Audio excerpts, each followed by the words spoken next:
हे एभ्रिवान, यो सेतो सेतो के मुसेको भनेर तपाईँले सोचिरहनु भएको होला। यो चाहिँ हो छेना, जो चाहिँ मेरो दुध फाटेको थियो त्यसको निकालेको। अनि यो चाहिँ अलिक गिलो भएकोले गर्दा मतलब पानी राम्रो तारिने रहेछ, जसले गर्दा चाहिँ सुक्खा हुनु पर्दो रहेछ नि त। सो डल्लो पार्न चाहिँ मलाई अलिक साह्रो पर्यो। जति डल्लो पार्छु एकछिनमा चेप्टै भइहाल्ने होइन। सो मैले के होस् भनेर छोडिदिएँ यत्तिकै। सो एउटा प्यानमा पानी तताएँ, त्यसपछि चाहिँ यसमा चिनी हालेँ होइन।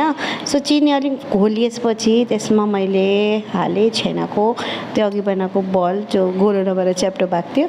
सो हालेर त्यहाँदेखि त्यसलाई चाहिँ झन्डै झन्डै मैले त्यत्तिकै पानीमा 15-20 मिनट चाहिँ पकाएँ होइन। पकाएपछि जो यसको भयो यो यस्तो आयो रिजल्ट। सो अब त कसैलाई टेस्ट दिनु पर्यो, टेस्ट गर्नु होइन। सो मैले फर्स्ट दिएँ हाम्रो घरको राजा छोरा आरुषलाई हो। अनि अब उसको एक्सप्रेसन हेर्नु न, तातो होइन, चिसो भएर अलिक खाऊ न भनेको होइन अरे, उसलाई तातै दिनु अरे होइन। सो तातो उसले फु गर्दै गर्दै खाँदैछ। अनि उसको एक्सप्रेसन हेर्नुहोस् न, उसलाई चाहिँ एकदमै मिठो लागेछ। सो म पनि टेस्ट गरी हेर्नु पर्यो भनेर हेरेको त खाइहेरेको त फु गर्दै साँच्चै नै मिठो भएछ होइन। अब चाहिँ मेरो फाटेको दुध चाहिँ खेर नजाने रहेछ भनेर